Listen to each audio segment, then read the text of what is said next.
तो हेलो बच्चों, कैसे हैं आप लोग? आई होप अच्छे होंगे। मैंने बोला था, आई नो दैट कि आप लोगों की एसएस की जो भी हिस्ट्री मैंने बोला था वो आ जाएगी क्लास संडे को, बट वो नहीं आ पाई। बट आज आ जाएगी, 2 क्लास रहेगी एक साथ। देखो कौन सी पहले अपलोड होती है, ठीक है। सो आज जो मैं पढ़ने वाला मतलब पढ़ाने वाला हूँ, आप लोग पढ़ने वाले हैं एक्सरसाइज नंबर 1.3। उसके क्वेश्चंस देखेंगे। अब ये इंपॉर्टेंट हो सकता है आपको, आपके लिए इम्पॉर्टेंट मीन्स वैसे आता था एग्जाम में, ठीक है। बट पता है नॉर्मली क्या ये लोग बोर्ड वाले में देखता था कि ये लोग लंबे वाले क्वेश्चन नहीं देते थे। सेक्शन सी और सेक्शन डी में पहले देते थे, बट अभी कुछ सालों से 2 और 3 इयर्स से इन लोगों ने ऐसे क्वेश्चंस देने बंद कर दिए, ठीक है। जैसे prove that √5 is an irrational number. But मुझे लगता है शायद अब इस बार दे सकते हैं ये लोग, क्योंकि सिलेबस को थोड़ा रिड्यूस कर दिया है और 2m+1 2m वाले ऐसे क्वेश्चन सब नहीं दे सकते वो लोग। तो मे बी शायद इस ओर जाएंगे वो लोग। तो चलो देख लेते हैं क्वेश्चन होगा कैसे। कॉन्सेप्ट को बहुत गौर से देखना होगा, ध्यान समझना होगा, अदरवाइज सब बाउंस करेगा, सर के ऊपर जाएगा। ठीक है, चलिए बिना टाइम वेस्ट करे स्टार्ट करते हैं। लिखा हुआ है proof that √5 is an irrational number. आपको प्रूव करना है कि √5 इरेशनल नंबर होता है, ठीक है। आपको मालूम है कि it is a irrational number, ठीक है, बट आपको इसे प्रूव करना है। How is it is irrational number? तो या तो आप एक 9th का मेथड, एक सिंपल सा फंडा होता है वो लगा लें, अदरवाइज एक नॉर्मल जो बुक्स वगैरह में बहुत सारी बुक्स में दिया गया है वो लगा लें। अगर आप छोटा नॉर्मल सा फंडा लगाना चाहते हैं, मेथड लगाना चाहते हैं, तो आपको सिंपली करना क्या है, लॉन्ग डिवीजन वाला फंडा लगाना है, मेथड निकालना है, लगाना है, जिसमें स्क्वायर रूट हम लोग फाइंड आउट करते थे। कुछ बच्चों को आता होगा, जिन बच्चों को नहीं आता वो इसे यूज मत करें, मैं दोबारा नहीं सिखाऊंगा, क्योंकि मतलब इसे नहीं सिखाने वाला, ठीक है। बट जिनको देखना है वो देख लें। तो हम करते ये थे कि 5 को राइट कर लेते थे, देन फिर हम पेयर्स में कुछ पॉइंट के बाद जीरोस डैश डैश करके रख लेते थे, ठीक है। फिर क्या करते थे, ये पेयर हो गया एंड पॉइंट के मतलब ये तो पेयर हो ही गए हैं, बट ये 5 पॉइंट के पहले है, तो हम पहले इसको डील करते हैं। इसको कैसे करते थे, 2 2 4, 2 से जाएगा, यहाँ 4 कर लिया, सब्सट्रैक्ट करेंगे 1, ये 4 आ गया। इसके बाद पॉइंट के जो डिजिट्स हैं 00 इसको कर लेंगे। ये वाला पेयर जो मैंने मल्टीप्लाई किया है उसे यहाँ राइट कर लेंगे, या जो पेयर मैंने लिया है उसे हम एज अ रिजल्ट क्वेश्चन के फॉर्म में ले लेंगे। 4, इसके बाद एक पेयर आया है पॉइंट के बाद, तो यहाँ पॉइंट लग जाता था। फिर क्या करते थे, ऐसा नंबर अपने माइंड में ऐसे थिंग सोचते थे कि वो इसके आसपास 100 के आसपास आ जाए। तो अगर हम 2 लेते थे तो 84 होगा, 3 लेंगे तो ज्यादा हो जाएगा, तो हम 2 लेते थे इस तरीके से। तो ये हो जाता था 2 2 4 और 4 2 8, और यहाँ आ जाता था 24, यहाँ फिर से 2, इस वाला 2, ये वाला 2, इसको सब्सट्रैक्ट करते थे, ये 16 आता था। देन नेक्स्ट पेयर फिर से आ जाता था नीचे। फिर हम वही चीज फिर ऐसा सोचेंगे कि ऐसा कोई नंबर जो 1600 के आसपास आ जाए। तो 4 4 जा 16, बट 4 4 जा 16, इसका क्या करोगे, 17 बना देगा। तो हम 3 से मल्टीप्लीकेशन करते हैं, 4 4 3 मल्टीप्लाइड बाई 3, 3 3 जा 9, 4 3 जा 12, 4 3 जा 12 13। तो मैंने ले लिया 3 3, और यहाँ पे भी आ जाएगा 3। इसको मल्टीप्लाई करेंगे तो हो जाएगा 1329। एंड चलो सब्सट्रैक्ट करते हैं, यहाँ पार्ट को सब्सट्रैक्ट करते हैं। 10 में से 9 1, 9 में से 2 7, 5 3 2, 271। फिर नेक्स्ट पेयर आ गया, ठीक है। फिर नेक्स्ट पेयर आता था, और यहाँ पे ये हो जाता था 4 4 6। अब मुझे क्या चाहिए, 27, 4 7 जा ज्यादा हो जाएगा, तो 4 6 जा हम 4 4 6 6 कर लेते हैं। 6 6 जा 36 3, 6 6 जा 36 39, इसके बाद 39 यानी 3, 6 4 जा 24 27 2, 6 4 जा 24 26। फिर से एक बार कर लेता हूँ, 6 6 जा 36 थे, 3 कैरी, 6 6 जा 36 39, 6 4 जा 24 राइट है। तो 2 6 7 9 6, तो ये हो जाता है 2 6 7 9 6, और यहाँ पे 6 क्योंकि मैंने 6 लिया है, ओके ना, 6 6, ठीक है। थोड़ा सा लंबा प्रोसेस है, जिनको मालूम है उन्हें समझ में आएगा, ठीक है। बट जिनको नहीं आता लोड ना ले, मैं बुक का ही मेथड बताने वाला हूँ, बट फिर भी आपको कुछ नया सीखने का आपका हक है, तो मैं सिखाऊंगा। 10 में से 6 4, 9 में 9 0, इधर से 10 से अगर हम सब्सट्रैक्ट करते हैं तो ये 3 आएगा, और ये 6 आएगा, 6 6 0 0, वो पार्ट 0 ही हो जाएगा। 3 0 4 ये बचा।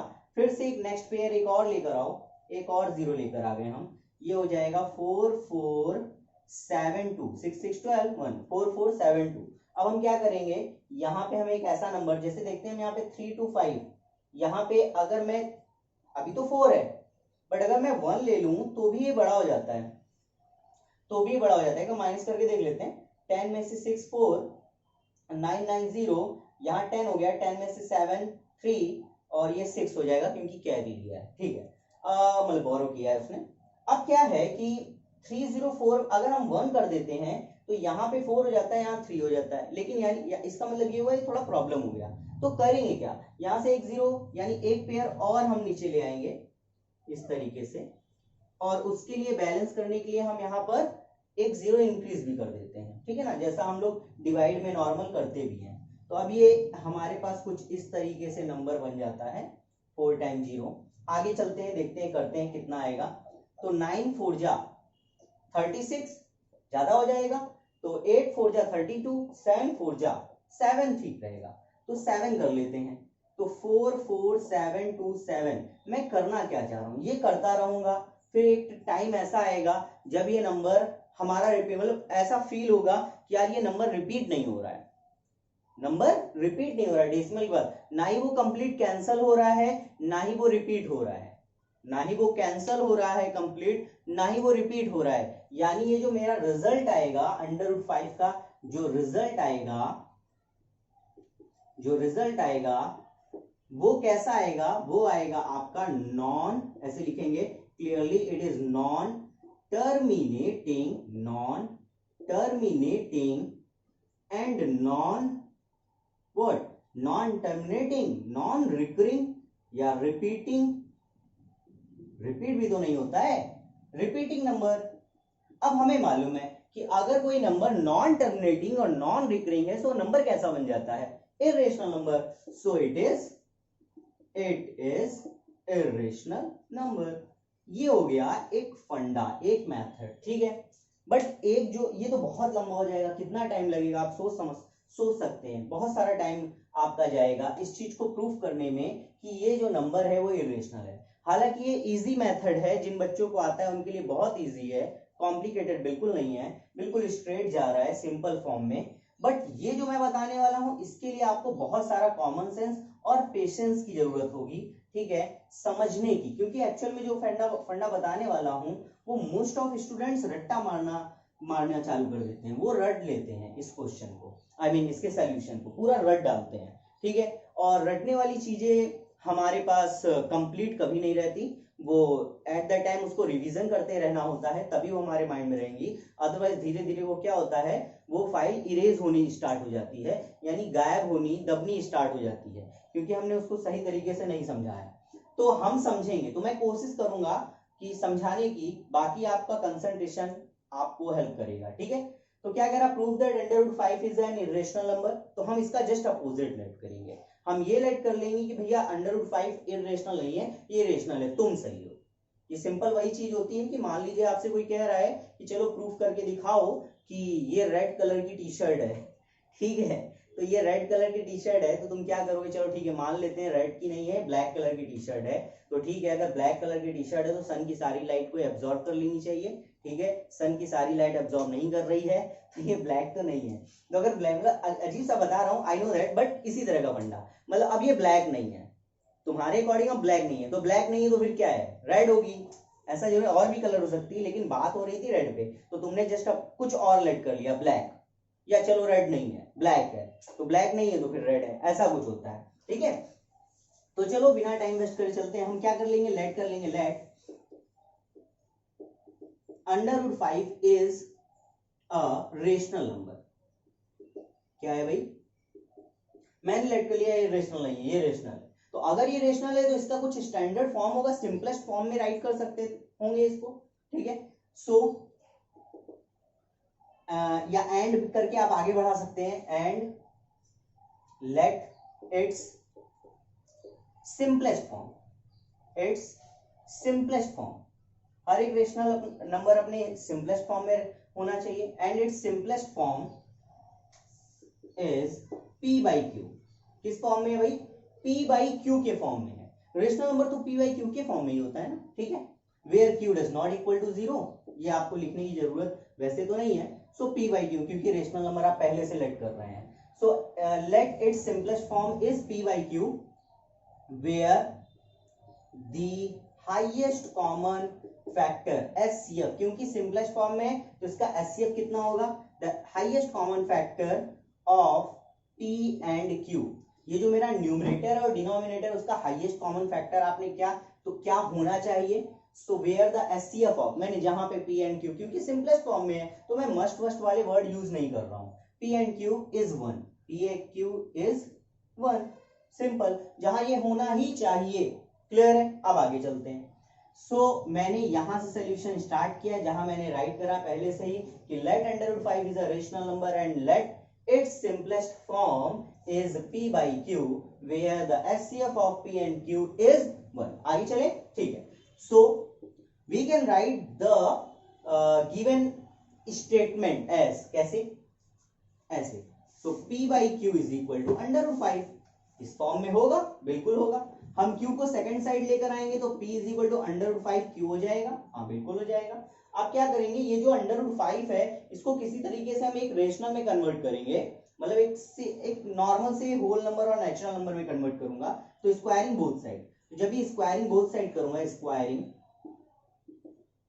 बोथ साइड,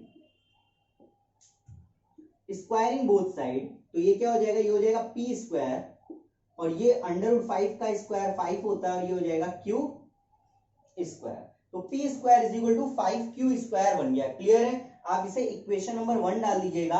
और अब बात सुनिए ध्यान से, अब क्या करेंगे आप, बहुत ही ध्यान से बात सुनेंगे, ठीक है। चलिए ध्यान से देखिएगा, अगर मैं बात करूं कि 6, we can write 6 as 2 into 3, so what is the mean of this state equation और फिनोमेना, तो 6 इज इक्वल टू 2 into 3 क्या होगा भाई, इसको आप राइट करेंगे that 2 is the factor of 6, 2 is the one of the factor of 6, या फिर 3 is one of the factor of 6, कोई एक फैक्टर होगा। इसको और भी किसी तरीके से लिख सकते हैं, हाँ, कि जो फैक्टर होते हैं उस नंबर को डिवाइड कर सकते हैं इजीली वे पे, तो हम ये राइट करेंगे 6 is divisible by 2 and also 6 is divisible by 3।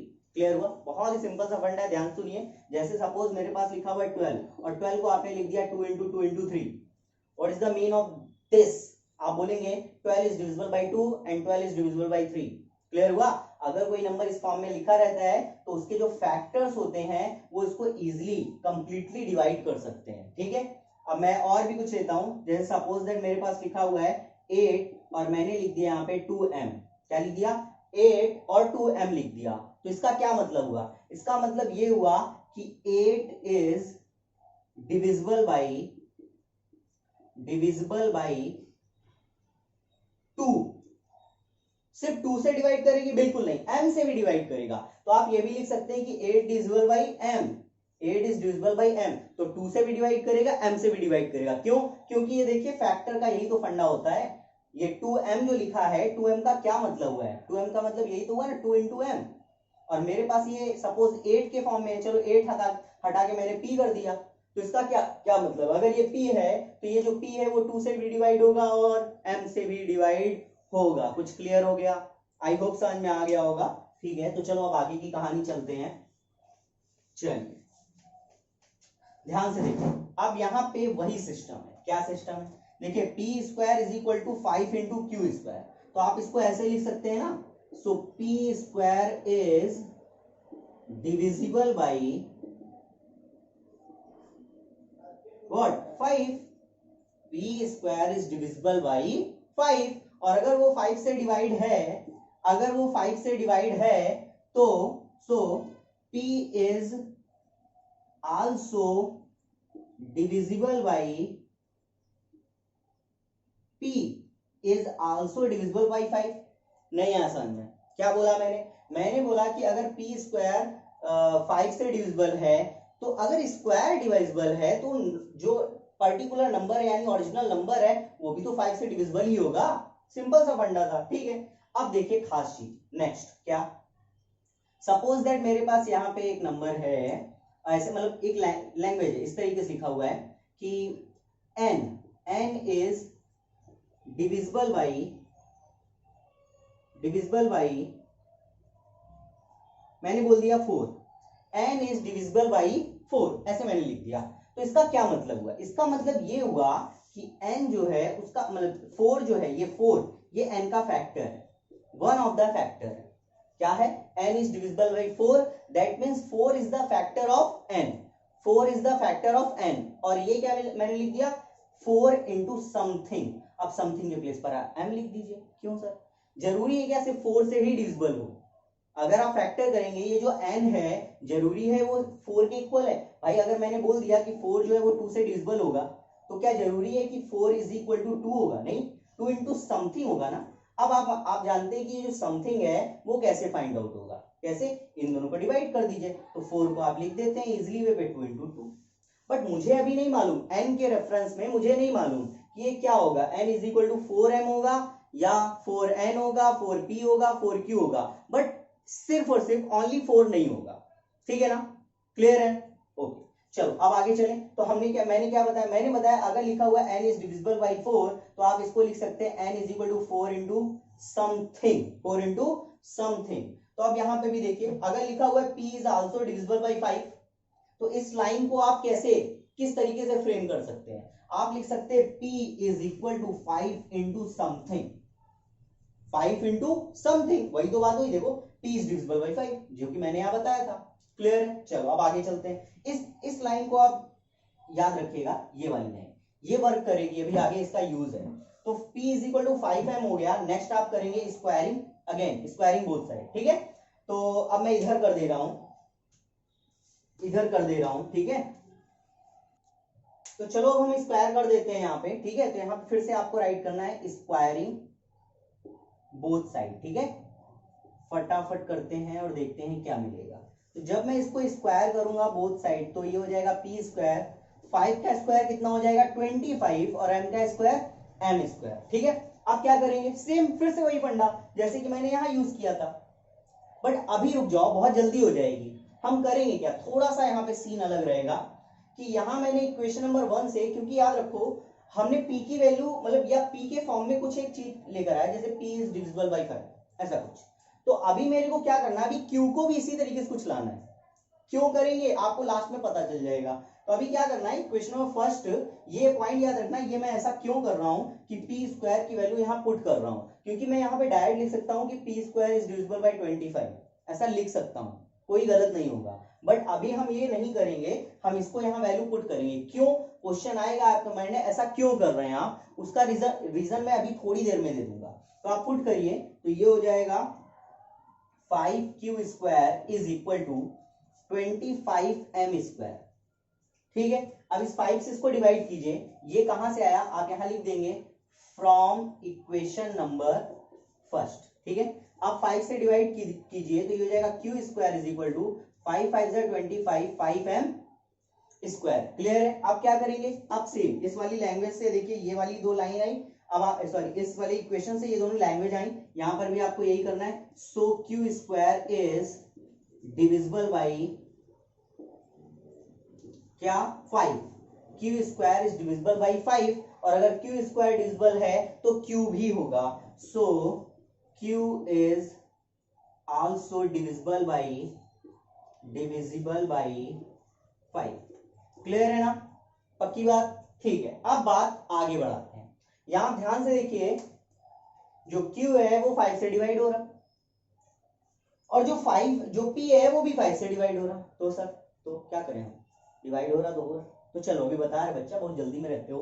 देखो p इज डिविजिबल बाई 5 का मतलब ये हुआ ना, p is equal to 5 into something.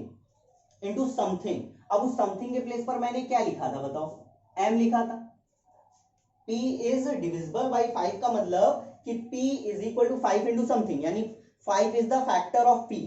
ठीक है? अब मैंने यहां लिखा है q is also divisible by 5, यानी 5 इंटू समथिंग। अब समथिंग के प्लेस पर n कर लो, m तो होगा नहीं, डिट्टो सेम तो नहीं हो सकता, क्योंकि ये दोनों नंबर्स अलग अलग हैं। ओके, सेम नहीं होंगे।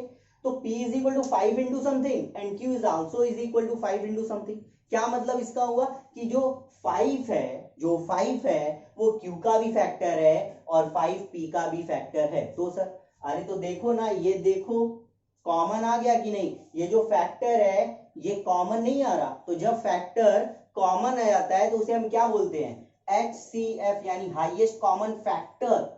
हाईएस्ट कॉमन फैक्टर यानी ये हुआ कि HCF of P and Q वो क्या आ गया, 5 आ गया। तो सर अबे तो गड़बड़ हो गई भाई, गड़बड़ हो गई। क्यों, ये देखो मैंने क्या लिखा था, where the HCF of P and Q is 1, but solution करके मैंने क्या निकाल दिया, द HCF यानी highest common factor of P and Q is 5। मैं अपनी बात को ही गलत कर दिया। पहले मैंने क्या करा था, हाईएस्ट कॉमन फैक्टर 1 है, अब क्या कर दिया, हाईएस्ट कॉमन फैक्टर 5 है। तो दो बातें नहीं कर दी मैं, दोगला हो गया भाई। तो यहाँ क्या राइट कर दूंगा, सो क्योंकि यहाँ पे देख लो P is also divisible by 5 and P is also divisible by 5, Q is also divisible by 5, so clearly the highest common factor of P and Q is 5, but it is the contradiction of our assumption, but it is the contradiction of our assumption। कैसे भाई, क्योंकि contradiction का मतलब होता है कि हम अपनी बात का क्या कर रहे हैं, अपोज कर रहे हैं, अपनी बात का उल्टा बोल रहे हैं, तो कॉन्ट्राडिक्शन नहीं हो गया। और उल्टा कैसे हो गया, क्योंकि मैंने HCF 1 लेट करा था, तो यहां राइट कर देंगे but it is the contradiction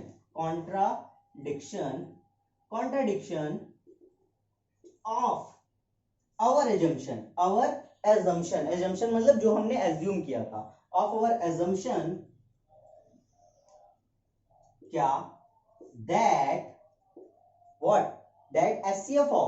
that HCF of P and Q is 1।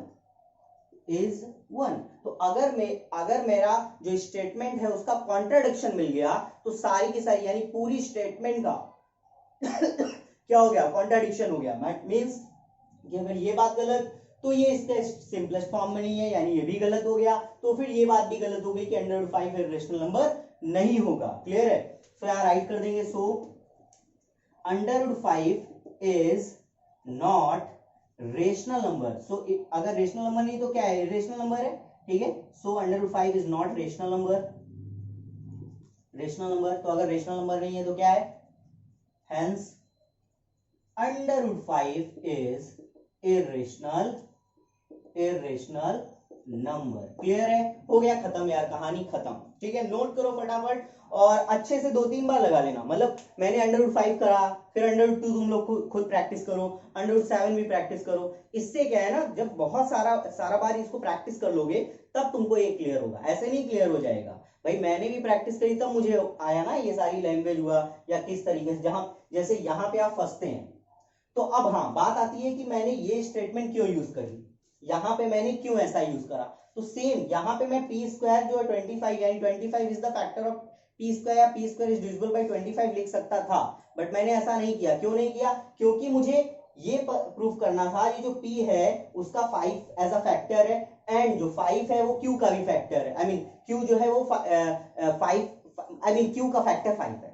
यहाँ पे क्या देखो, p का फैक्टर 5 है और Q का फैक्टर 5 है, दोनों का सेम एक फैक्टर लाना था मुझे, इसलिए मैंने क्या किया, इसको Q के फॉर्म में कन्वर्ट किया। ठीक है, जिससे मुझे Q की भी वैल्यू सेम आ जाए और P की वैल्यू भी सेम आ जाए। ऐसा इसलिए मैंने ये वाली स्टेटमेंट को यहां पुट करने के लिए किया था। क्लियर है, तो आप इसे प्रैक्टिस करेंगे तभी आएगा। तो इसे नोट करो फटाफट, नेक्स्ट क्वेश्चन में चलते हैं। चलो ये वाला क्वेश्चन है, second, prove that 3 + 2 √5 is irrational number. देखो किसी भी क्वेश्चन के बहुत सारे तरीके होते हैं, फंडे होते हैं, ठीक है, बट हमें सिर्फ इसका ध्यान देना होता है कि जो हम कॉन्सेप्ट यूज कर रहे हैं, जो हम फंडा यूज कर रहे हैं, वो हमारे ही लेवल तक रिलेट हो। जैसे अब आप इस पे जो है ग्रेजुएट लेवल का फंडा ना लगाने लगे। मतलब एक बात बता रहा हूँ, 11th 12th हालांकि ये तो है भी नहीं, बट आप अपर लेवल का नहीं, तो यानी नीचे का सर लगा सकते हैं। हाँ बिल्कुल नीचे का लगा सकते हैं। अब देखिए रेशनल नंबर और इरेशनल नंबर आप फर्स्ट टाइम तो नहीं पढ़ रहे हैं, इससे पहले 9th में भी आपने थोड़ा बहुत इसका इनिशियल नॉलेज ले लिया है, जिसमें आपने इरेशनल नंबर में बहुत सारे उसके फॉर्मुलेज भी पढ़े थे, जैसे rational plus rational gives rational, या इरेशनल फॉर्म में आपने क्या पढ़ा था कि अगर हम इरेशनल और रेशनल इन दोनों को ऐड करते हैं तो रिजल्ट इरेशनल ऑलवेज आता है, यानी एक रेशनल और एक इरेशनल ऑलवेज इरेशनल ही रिजल्ट देता है। है ना, ये आपने पढ़ा था। तो यहाँ पे आप ये वाला कॉन्सेप्ट भी यूज करते हैं। कैसे कि अगर आप एक रेशनल नंबर लेते हैं और उसको इर्रेशनल के साथ मल्टीप्लाई करते हैं, वी नो दैट, तो इर्रेशनल होता है। कहां से सर? 9th में आपने पढ़ा हुआ है, तो आप इसे यूज कर सकते हैं वी नो दैट लिख के, ठीक है ना। ओके, तो rational into irrational gives irrational. अब बात आती है कि अगर सपोज मेरे पास सर ये इर्रेशनल है, ठीक है, और मैंने एक फॉर्मूला पढ़ा था कि rational plus irrational, rational plus irrational gives irrational, rational plus irrational gives irrational, ये भी एक फॉर्मूला पढ़ा था, ठीक है। तो अब ये बात बताओ, ये मेरा इर्रेशनल है और इर्रेशनल की वैल्यू है रेशनल इंटू इर्रेशनल, तो क्या एक फॉर्मूला और क्रिएट कर सकते हैं हम लोग? क्या? Rational into irrational which is also irrational. हाँ, तो देखिए आप ध्यान से, ये क्वेश्चन उसी तरह का तो कुछ है। ये देखिए ये क्या है, ये आपका रेशनल है और ये इर्रेशनल है, यानी ये क्या बन जाएगा? इर्रेशनल। ये क्या है? ये रेशनल है, और रेशनल प्लस इर्रेशनल क्या बन गया? इर्रेशनल। हो गया प्रूफ खत्म। हवे में। कुछ क्लियर हुआ? बस आपको लैंग्वेज लिखना है। बट कुछ और भी मेथड्स हैं जिनका हम लोग यूज करते हैं, हमारे टीचर्स बताते हैं हमें स्कूल वाले, तो वो वाले भी मेथड में बता देता हूं, ठीक है। आपको कौन सा यूज करना है बोर्ड में वो आपके ऊपर है, आपके टाइम के भी ऊपर है। मेथड सभी सही होते हैं, ठीक है, और मार्क्स भी मिलते हैं, क्योंकि हम जो मेथड यूज कर रहे हैं वो बुक का नहीं, किसी और प्लैनेट से नहीं लेकर आ रहे हैं, ठीक है ना। तो चलो स्टार्ट करते हैं। लिखा हुआ prove that 3 + 2 √ 5 is a irrational number. तो हमको करना क्या होता है? सिंपली इसको लेट कर लेंगे, लेट x = 3 + 2 √5। याद रखो जब ये बोर्ड में आता है तो इसमें एक स्टेटमेंट इंक्रीज करके लिख देते हैं वेयर √5 इज इर्रेशनल नंबर। क्या लिख देते हैं? लिखते हैं वेयर √5 इज इर्रेशनल नंबर। ऐसे करके आगे स्टेटमेंट को बढ़ा देते हैं कि √5 भैया ये इर्रेशनल नंबर है, ये आप याद रखो। तो यहाँ पे नहीं है, तो अगर यहाँ पे इस तरह का स्टेटमेंट नहीं है और बोर्ड में भी इस तरह का स्टेटमेंट अगर नहीं आता है तो आपको थोड़ा सा इसे थोड़ा बड़ा सॉल्व करना होता है, और अगर स्टेटमेंट दे दिया गया तो चुटकियों में सॉल्व हो जाता है। तो देखिए करते क्या है, x = 3 + 2 √5 है। अब मुझे नहीं पता ये रेशनल है कि इर्रेशनल है, आई डोंट नो। आपको सिंपली बस इसको लेट कर लेना है x के इक्वल, ठीक है। अब आपको क्या करना है, इसको सेकंड साइड ले आइए, x - 3 = 2 √5। 2 को सेकंड साइड लाइए तो ये हो जाएगा x - 3/2 = √5। बस इतना बना लीजिए, बन गया। अब इसको आप इक्वेशन नंबर 1 डालिए एंड देन √5 को यहाँ सॉल्व कीजिए। क्या? इर्रेशनल। √5 को क्या सॉल्व कीजिए? इर्रेशनल। ये प्रूफ करिए कि √5 इर्रेशनल है। मैं अभी प्रूफ कर चुका हूं, तो पूरी स्टेटमेंट को फिर से आप लिख सकते हैं, वो थोड़ा बड़ा हो जाएगा, याद रखना, ठीक है। अब छोटा अगर करना है तो यहाँ पहले से ही लिखा रहेगा, क्या? √5 इज इर्रेशनल नंबर। तो अगर लिखा है तो मैं यहां लिखूंगा बिकॉज √5 इज इर्रेशनल नंबर। ये तो गिवन है, अगर नहीं गिवन है तो मैं प्रूफ करके लिख चुका हूं, ठीक है। सो √5 इज इर्रेशनल नंबर। सो अगर ये इर्रेशनल नंबर है, ये अगर इर्रेशनल है तो ये भी तो पूरा इर्रेशनल ही होगा ना। क्यों? क्योंकि ये दोनों एक दूसरे के इक्वल है, ये दोनों एक दूसरे के इक्वल है। तो अगर ये इर्रेशनल है तो ये पूरा का पूरा टर्म भी इर्रेशनल होगा। Yes sir. तो ये हो जाएगा x - 3/2 is also irrational number. अब बात आगे चलते हैं। अब आगे की बात क्या? आगे की बात, अच्छा एक बात बताओ, ये पूरा नंबर इर्रेशनल है। हाँ सर, तो क्या करें? अच्छा एक बात बताओ यार, ये इर्रेशनल बना कैसे? क्योंकि 2 तो रेशनल है, 2 तो रेशनल है और 3 भी रेशनल है। तो अगर हम 2 रेशनल नंबर लेते हैं तो हमारा रिजल्ट तो रेशनल ही आता है। 2 रेशनल नंबर से ऑलवेज रिजल्ट रेशनल आता है, इर्रेशनल आता नहीं है। सर एक्स भी है, देखा नहीं क्या आपने? सर भी, अरे हाँ यार, एक्स भी तो है, एक्स भी तो है। इसका मतलब क्या हुआ दया? इसका मतलब ये हुआ कि जो x है ना वो थोड़ा सा गड़बड़ कर रहा है इक्वेशन को।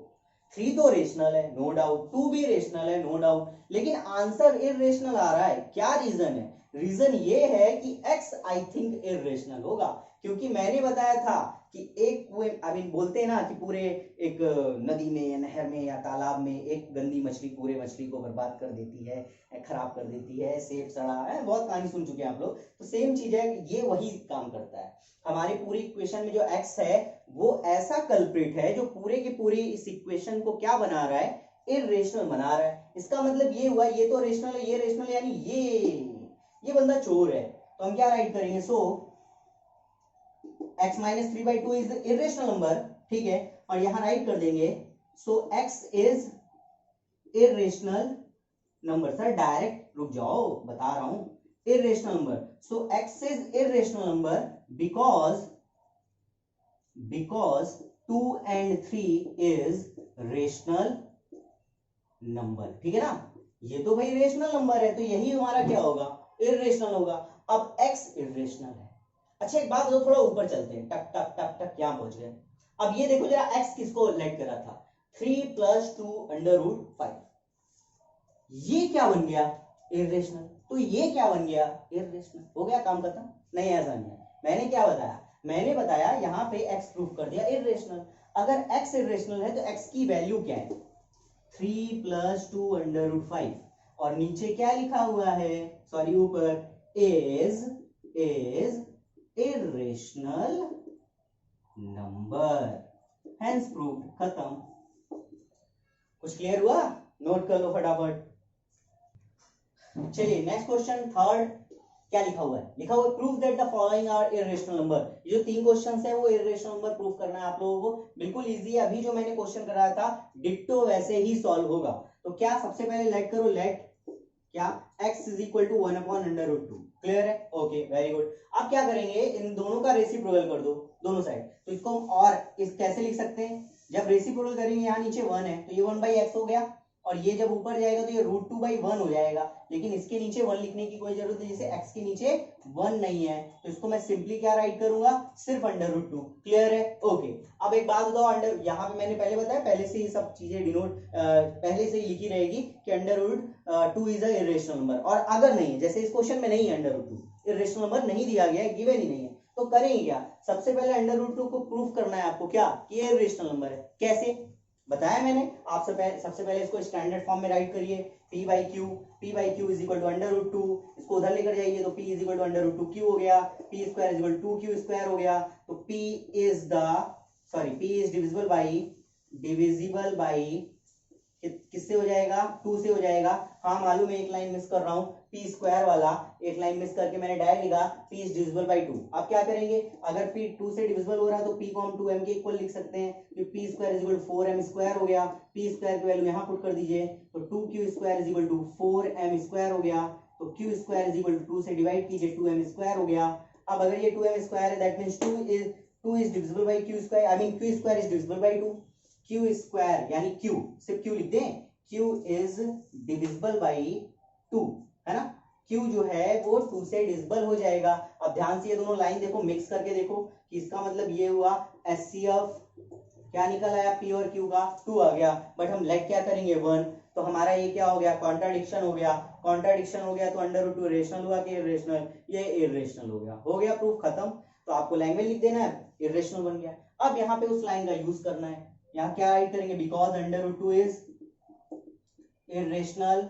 मतलब क्या सिस्टम है, √2 करके यहाँ तक छोड़ेंगे, फिर आप इसे प्रूफ करेंगे, फिर आप यहाँ पे राइट करेंगे बिकॉज √2 इज इरेशनल नंबर, फिर सो 1/x, है ना। तो बिकॉज √2 इज इरेशनल नंबर, मैं उस पूरी लैंग्वेज को फिर से नहीं लिखाना चाहता हूँ, आपका टाइम वेस्ट होगा, ठीक है। सो 1/x is also irrational number.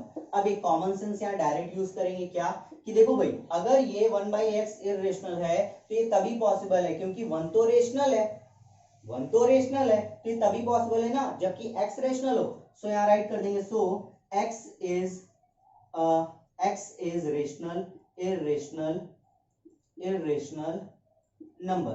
अब सिंपल सा हो गया, क्या, क्योंकि x इरेशनल नंबर है, आप चाहे, जरूरी नहीं है कि आप इस लाइन को लेकर चलें, आप इस लाइन से भी कर सकते हैं कि 1/x इरेशनल हो गया, ठीक है, तो आप इसको रिवर्स करेंगे तो 1/√2 भी इरेशनल हो गया, या आप सीधे यही कर लो। अब x को लेट करा था, x की जगह पे क्या कर देंगे 1/√2, 1/√2 इज इरेशनल नंबर, खत्म, hence proved, hence proved. Clear है, एकदम इजी सा था, इसको 2-3 बार देख लीजिएगा मैंने क्या क्या बोला है। क्लियर है, चलो हम नेक्स्ट चलते हैं, ये वाला क्वेश्चन करते हैं, ठीक है। ये भी क्वेश्चन वैसे ही होंगे, लोड लेने की जरूरत नहीं है, एकदम इजी फंडा बता रहा हूं मैं।